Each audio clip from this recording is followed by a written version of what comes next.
Hello बच्चों, Devganga online coaching classes के अंदर आपका स्वागत है। और आज हम पढ़ने वाले हैं अर्धचालक चैप्टर का बहुत ही इंपॉर्टेंट टॉपिक जिसका नाम है दिष्टकारी। और दिष्टकारी आपके पास में दो प्रकार के होते हैं, एक तो होता है अर्ध तरंग दिष्टकारी और एक होता है पूर्ण तरंग दिष्टकारी। ठीक है, तो अर्ध तरंग दिष्टकारी को आज अपन इस लेक्चर के अंदर कवर करेंगे। और अगर आप लोगों ने इससे पहले वाला लेक्चर नहीं पढ़ा है और इससे पहले वाले और लेक्चर भी नहीं पढ़े हैं तो आप वो पढ़ लीजिए, फिर बाद में ये टॉपिक आपको बहुत इजीली आसानी से समझ में आ जाएगा। और ये जो टॉपिक है बोर्ड के लिहाज से बहुत ज्यादा इंपॉर्टेंट है, काफी बार एग्जाम्स के अंदर ये पूछा जाता है। ठीक है, तो चलिए अपन स्टार्ट करते हैं दिष्टकारी।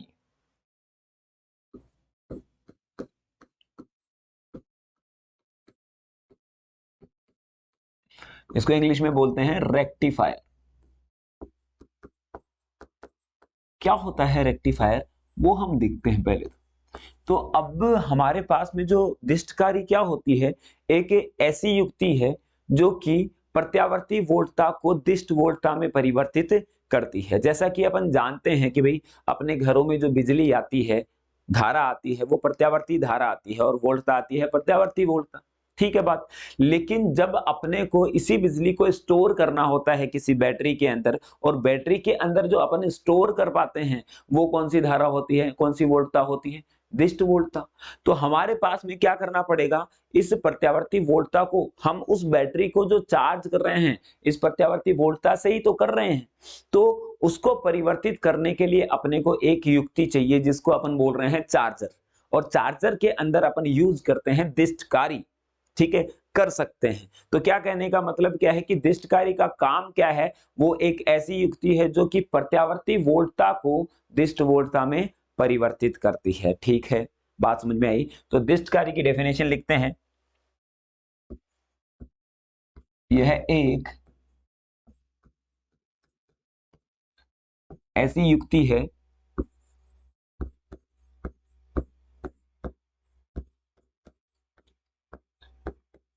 जो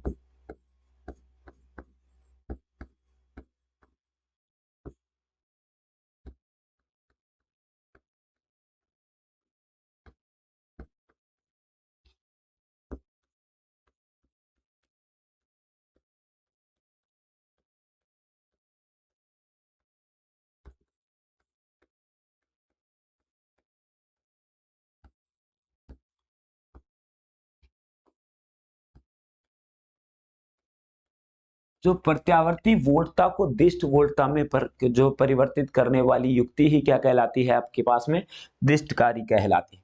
इसके दो प्रकार हैं। एक तो पहला है आपके पास में अर्ध तरंग दिष्टकारी। ठीक है, तो पहला है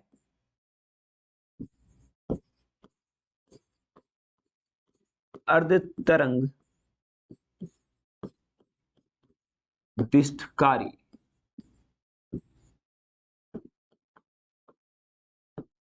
हाफ वेव रेक्टिफायर।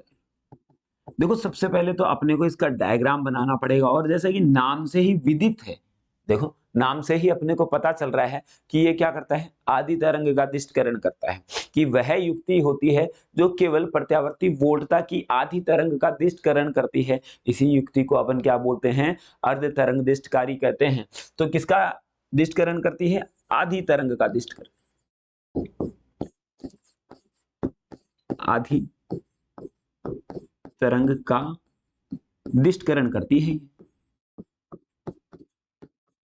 ठीक है ना बात। तो आदि तरंग का दिष्टकरण ये कर देती है। तो सबसे पहले तो अपने को इसका डायग्राम बनाना पड़ेगा। तो भाई यहाँ पे अपन क्या जोड़ेंगे, पहले तो प्रत्यावर्ती वोल्टता, क्योंकि इसी को तो अपने को परिवर्तित करना है। तो यहाँ पे प्रत्यावर्ती वोल्टता स्रोत जोड़ दिया। यहाँ पे मैं जोड़ देता हूँ कुंडली, ये अपन ने कुंडली जोड़ दी। और इसके बाद में यहाँ पे जोड़ दूंगा मैं ट्रांसफॉर्मर, और इस जगह पे मैं जोड़ दूंगा क्या, द्वितीय कुंडली। और यहाँ पे मैं जोड़ूंगा एक डायोड। इसके बारे में पढ़ा है ना अपन ने, एक डायोड। और ये यहां पे है आपके पास में लोड प्रतिरोध RL।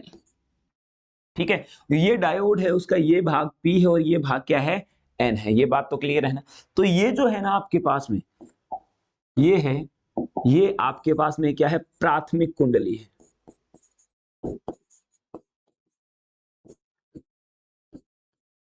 प्राथमिक कुंडली। और ये जो है आपके पास में ये है द्वितीय कुंडली।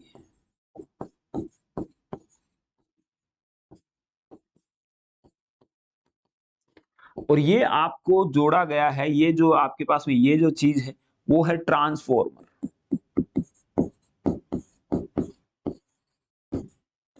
और ये है एसी सोर्स, एसी सोर्स, ठीक है। और ये अपन जानते हैं डायोड है। और ये है आपके पास में लोड प्रतिरोध, जहां पे अपने को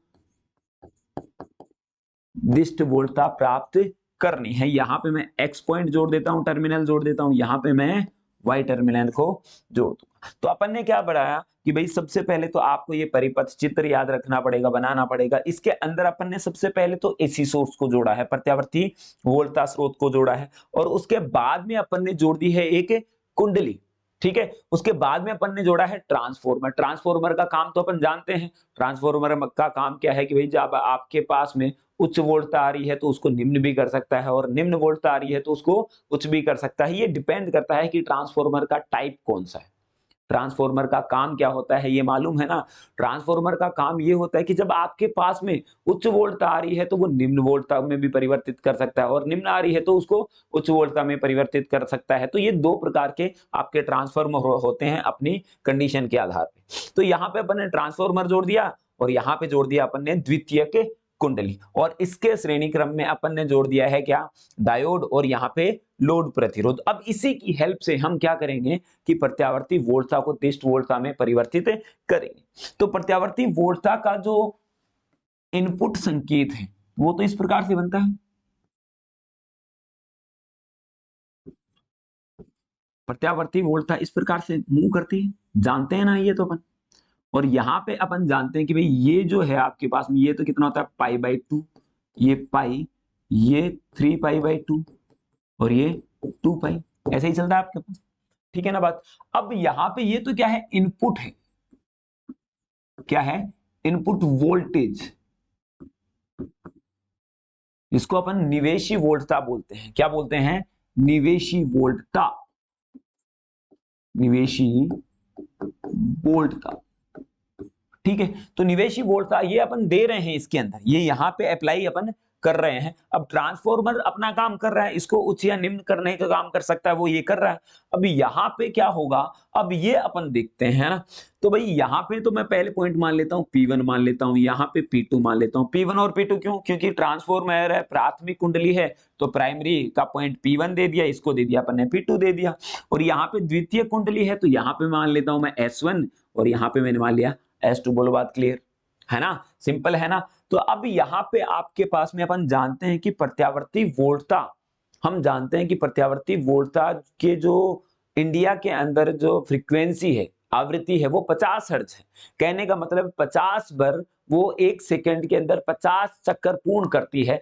एक चक्कर ये यहां तक कंप्लीट होता है 2π तक। तो ऐसे एक सेकंड में कितने चक्कर पूर्ण करती है, 50 चक्कर पूर्ण करती है। और इसकी ध्रुवता हर आधे चक्कर में बदल जाती है। देखो यहाँ पे ध्रुवता बदल गई, यहाँ पे ध्रुवता बदल गई, हर आधे चक्कर में इसकी ध्रुवता बदल जाती है। तो ध्रुवता का बदलने का मतलब क्या है कि धनात्मक की जगह पे ऋणात्मक आ जाता है, ऋणात्मक की जगह पे धनात्मक आ जाता है। यही तो आपके पास में एसी धारा है, प्रत्यावर्ती धारा है, उसका गुणधर्म है ना। और डीसी के अंदर अपन ने देखा कि उसकी ध्रुवता नहीं बदलती है।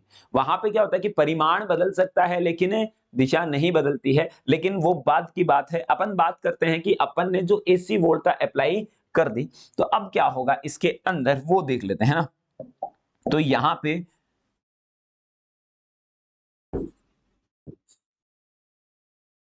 पे ये अपन ने डायग्राम बना लिया, जो आउटपुट का डायग्राम बना रहे हैं। आउटपुट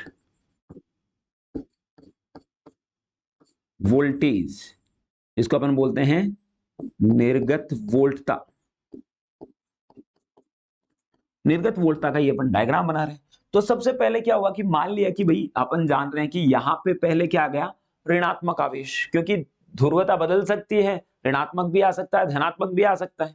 तो यहाँ पे माना ऋणात्मक आया, और यहाँ पे मान लिया पहली कंडीशन के अंदर आधे चक्र के अंदर क्या आ गया, धनात्मक आ गया, ठीक है। या फिर यहाँ पे धनात्मक, यहाँ पे ऋणात्मक लिख सकते हैं, कोई फर्क नहीं पड़ रहा। तो जब यहाँ पे ऋणात्मक है और यहाँ पे धनात्मक आया है प्रथम आधे चक्र में, तो यहाँ पे क्या होगा, धनात्मक आएगा, और यहाँ पे क्या बनेगा, ऋणात्मक बनेगा। क्यों बनेगा ऐसा? क्योंकि अन्योन्य प्रेरण के कारण ऐसा ही होता है। कौन से प्रेरण के कारण? अन्योन्य प्रेरण के कारण। तो यहां से अपने पास में धनात्मक आया और यहाँ पे ऋणात्मक आ गया। तो अब धनात्मक आने की वजह से क्या होता है कि भाई ये जो डायोड है ना, डायोड का पी सिरा धनात्मक से कनेक्ट हो जाता है। और जब डायोड का पी सिरा अगर धनात्मक से कनेक्ट हो जाए तो क्या हो जाता है, वो अग्र अभिनीति में बदल जाता है। किस में बदल जाता है? कौन सी अभिनीति में आ जाता है? अग्र अभिनीति में। तो भैया ये आ गया है डायोड किसमें? अग्र अभिनीति में आ गया। भाई मैं तो अब आगे रहूंगा, अग्र अभिनीति में आ गया हूं मैं, क्योंकि जब पी सिरा धनात्मक टर्मिनल से और एन सिरा जो है ऋणात्मक टर्मिनल से जोड़ दिया जाए तब वह अग्र अभिनीति में आता है। तो ये अग्र अभिनीति में आ गया और अग्र अभिनीति में आया है तो यहाँ पे इसमें से अपने में से धारा को प्रवाहित होने देता है, जैसा कि अपन ने पढ़ा था। तो यहाँ से कितने एंगल पे, यानी कि आधे चक्कर के अंदर, तो यहाँ पे आधा चक्कर है ये इसका। तो 0 से पाई के ऊपर क्या हो रहा है कि भाई यहाँ से अपने में से धारा प्रवाहित हो रही है, तो इसने भी धारा प्रवाहित अपने में से होने दी। और यहाँ पे जो वोल्टता प्राप्त हुई है वो डीसी वोल्टता प्राप्त हुई है, जो कि अपन ने यहाँ तक गेन कर ली है। तो यहां तक आपके पास में ऐसा हुआ। ठीक है, क्या हुआ? आधे चक्कर के अंदर अपन ने देखा कि भाई यहाँ पे आपके पास में धारा, आधा चक्कर अपन ने दिया है और यहाँ पे आपके पास में जो वोल्टता प्राप्त हो रही थी यहाँ पे वो आसानी से P से N की ओर, X से Y की ओर जा रही थी। तो यहाँ पे अपन ने ये प्राप्त कर लिया। अब अगले आधे चक्कर में, तो अगले आधे चक्कर में क्या होगा? यहाँ पे धनात्मक की जगह तो क्या हो जाएगा? ऋणात्मक, और ऋणात्मक की जगह क्या होगा? धनात्मक। अब क्या होगा? अब क्योंकि ध्रुवता अपन जानते हैं एसी की बदलती रहती है, ध्रुवता एसी की बदलती रहती है, तो ऋणात्मक आने के कारण क्या हुआ? ये जो डायोड है ना, ये पश्च अभिनीति में आ गया। कौन सी अभिनीति में? पश्च अभिनीति में। और पश्च अभिनीति में अपन जानते हैं कि धारा जो है ना वो न के बराबर प्रवाहित हो रही थी, अग्र अभिनीति की तुलना में बहुत कम प्रवाहित हो रही थी, न के बराबर। अर्थात मैं बोल सकता हूं कि धारा कितनी प्रवाहित हो रही थी? 0। तो यहां तक धारा, कोई धारा प्रवाहित नहीं हो रही थी। फिर से पुनः अगले अर्धचक्र में यहाँ पे क्या आएगा? धनात्मक आवेश, और यहाँ पे क्या आ गया?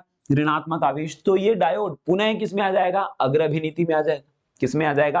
अग्र अभिनीति में आएगा। और अग्र अभिनीति में से तो ये क्या करता है? अपने में से धारा को प्रवाहित होने देता है, और धारा प्रवाहित होगी तो लोड प्रतिरोध के ऊपर धारा के कारण विभव ड्रॉप होगा, विभव पतन होगा, और उसी विभव पतन को अपन क्या करेंगे? यहाँ पे प्राप्त कर लेंगे। और जो कि आपके पास में कौन सा है? दिष्ट विभव है। तो यहाँ पे आपके पास में ये दिष्ट विभव यहाँ पे फिर प्राप्त होता है। ठीक है, तो यही प्रक्रम चलता जा रहा है। तो अपन देख रहे हैं कि भाई दो में से एक वो ये परिवर्तित कर रहा है, अर्थात आदि तरंग का ये दिष्टकरण कर रहा है। यहाँ पे जो आ रही थी आपके पास में पूर्ण तरंग आ रही थी, लेकिन यहाँ पे जो प्राप्त हुआ है निर्गत वोल्टता या फिर आउटपुट वोल्टता, जो प्राप्त वोल्टता है वो दिष्ट वोल्टता, वो क्या है? आदि है, इसका आधा प्राप्त हुई है। इसीलिए अपन इसको क्या बोलते हैं? अर्ध तरंग दिष्टकारी कहते हैं। बात समझ में आई ना?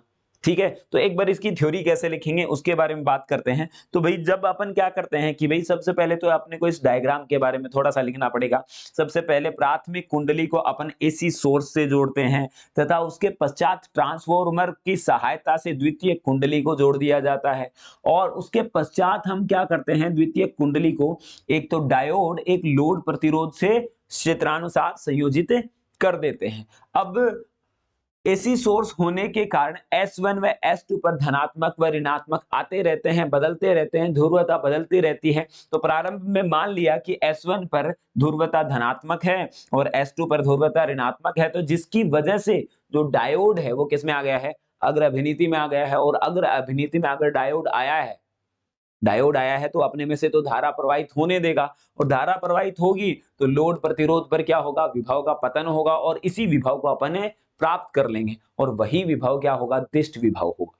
ठीक है, पुनः अगले आधे चक्र में S1 के ऊपर ऋणात्मक आवेश आया है तथा S2 पर धनात्मक आवेश आया है, और यहाँ पे आपके पास में S1 पर ऋणात्मक और S2 पर धनात्मक आने के कारण जो डायोड है ना वो पश्च अभिनीति में आ गया, है ना, वो आ गया। और अब बोल रहा है कि अब मैं धारा नहीं प्रवाहित होने दूंगा। यही तो इसका गुण है, पी एन संधि का गुण होता है कि विपरीत दिशा में धारा प्रवाहित न के बराबर होती है तो भी तो अपने में से कोई धारा प्रवाहित नहीं होने दे रहा। तो ठीक है, यहां तक चल गया। पुनः वो ध्रुवता तो पुनः बदलेगी, तो ऐसा ही अगले आधे चक्र में हुआ, तो पुनः अगले आधे चक्र में अपने को पुनः दिष्ट वोल्टता प्राप्त हो गई। तो यही प्रक्रम चलता रहता है, और यही क्या होता है आपके पास में? अर्ध तरंग दिष्टकारी होता है। बोलो समझ में आया ना? तो एकदम नोट करके डायग्राम बहुत अच्छे से लिखना है, और आपको ये इसकी कार्यविधि के अंदर अपने को ये लिखना होता है और इसकी थ्योरी आपको कहाँ मिल जाएगी? नोट्स के अंदर मिल जाएगी, जो कि आप लोगों को बताया गया है कि स्क्रीन के ऊपर नंबर चल रहे होंगे, वहाँ पे आप व्हाट्सएप करके इसके जो नोट्स है वो मँगवा सकते हैं, ठीक है? और लाइक और कमेंट और शेयर आपको करना ही करना है और लाइक और कमेंट ज़रूर किया करें ताकि अपने को पता चल जाए कि आप लोगों को ये चीज़ें समझ में आ रही है या नहीं आ रही है। चलो thank you, have a nice day.